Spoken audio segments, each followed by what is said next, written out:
Continuamos, amigos, nuestra conversación con Javier Roch, que hace algunos años colaboró, aparte de la ESIME del Poli, con el Instituto Mexicano de Comunicaciones.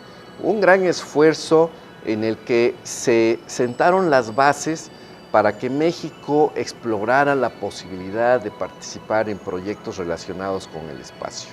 El Instituto Mexicano de Comunicaciones, aunque ya no existe como tal, sí sembró y sentó estas bases y permitió que muchos mexicanos de diferentes instituciones se reunieran para trabajar en un proyecto común, lo cual no es sencillo, porque trabajar en equipo es una de las partes más complejas que puede haber en el terreno profesional, especialmente cuando existen individuos que tienen su base en diferentes universidades o centros de investigación.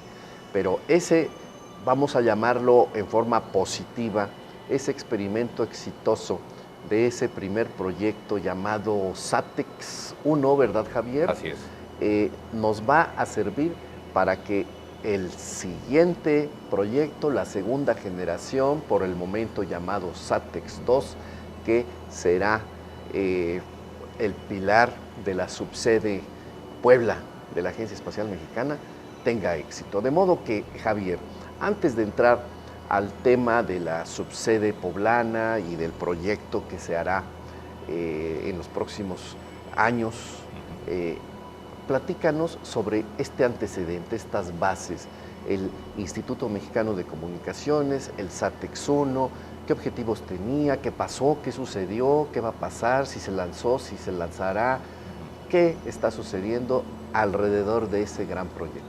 Muy bien. Bueno, efectivamente, como bien dices, el Instituto Mexicano de Comunicaciones es una institución clave en las actividades actuales o modernas del espacio en México.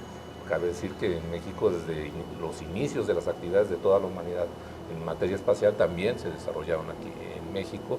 Sin embargo, a partir del Instituto Mexicano de Comunicaciones podemos decir que empezó a conjuntar, o la filosofía era conjuntar a las personas más capaces en las diferentes disciplinas que convergen en el sector espacial para desarrollar un satélite experimental. De aquí las siglas de SATEX, era un programa de satélites experimentales, del cual el satélite 1, que era el SATEX 1, pues reunió instituciones como la UNAM, como el Politécnico, como la Benemérita Universidad Autónoma de Puebla, como el INAOE, como otras muchas de otros estados de la República. Ajá.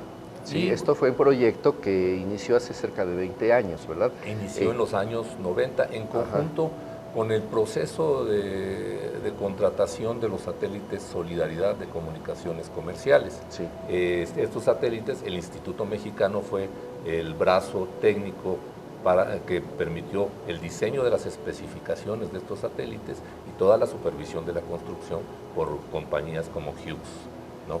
¿Te refieres a los satélites Solidaridad? Solidaridad 1 y Solidaridad 2. O sea que, aunque ya no existe este Instituto Mexicano de Comunicaciones, estaba trabajando muy bien, con mucho éxito, apoyó, ¿verdad?, al diseño y el seguimiento de la construcción de los satélites Solidaridad, que eran propiedad del gobierno en ese momento. Después, por diferentes circunstancias, lamentablemente el Instituto Mexicano de Comunicaciones tuvo que cerrar sus puertas y hubo allí un periodo bastante largo como de limbo en el que pues no había una directriz, una estrategia nacional de política espacial. Estas personas, desde luego, siguieron desarrollando su talento en las universidades e institutos donde tradicionalmente han laborado. Y luego surge la Agencia Espacial Mexicana, para mi gusto un poquito tarde, ¿verdad? Qué bueno que ya existe, pero ya no le dio tiempo a la Agencia Espacial Mexicana de apoyar en el seguimiento y la definición de las especificaciones de los nuevos satélites que ahora van a ser otra vez propiedad del gobierno. Los satélites MEXSAT, ¿verdad? Los satélites MEXSAT. Ojalá hubiese tenido continuidad el Instituto Mexicano, porque también le habría dado asesoría. Pero bueno, no hay que ser destructivos, hay que pensar siempre positivamente y reconocer lo bueno que se ha hecho. De modo que el SATEX-1, el satélite experimental, permitió que se uniesen todos estos talentos y nunca pudo llegar al espacio. Así es, el satélite, pues al desaparecer el Instituto Mexicano, a pesar del impulso que le dio a estas actividades, de la formación de equipos muy fuertes en las disciplinas espaciales, no se pudo terminar por la desaparición del Instituto Mexicano de Comunicaciones y también, digamos que algunas coyunturas económicas del país. Se tenía garantizado el lanzamiento del satélite a través de los contratos de lanzamiento también de los satélites Solidaridad.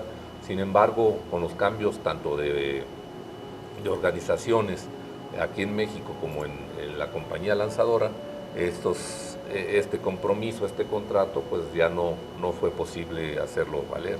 Entonces fue principalmente el problema para poder lanzarlo, porque un lanzamiento es muy costoso, sobre todo de las características del satélite SATEX-1, que era un satélite con desarrollos de tecnología muy innovadores, que aún en esta época son pertinentes, como las comunicaciones ópticas y las comunicaciones en banda K.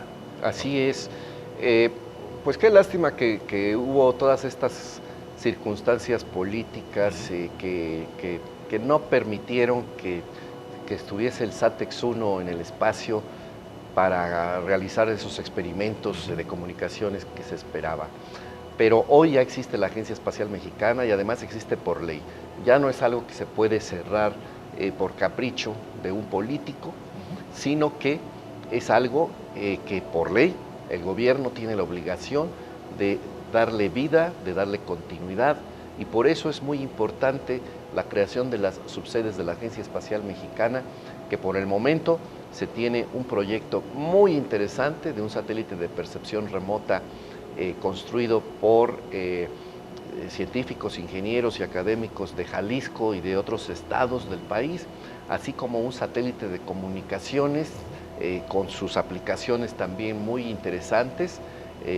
Hay algo de compatibilidad y de similitud entre ambos, porque pues todo satélite necesita electrónica, todo satélite necesita antenas, pero no son cosas idénticas, no son repetidas, sino que lo que se pretende es desarrollar tecnologías diferentes por regiones del país.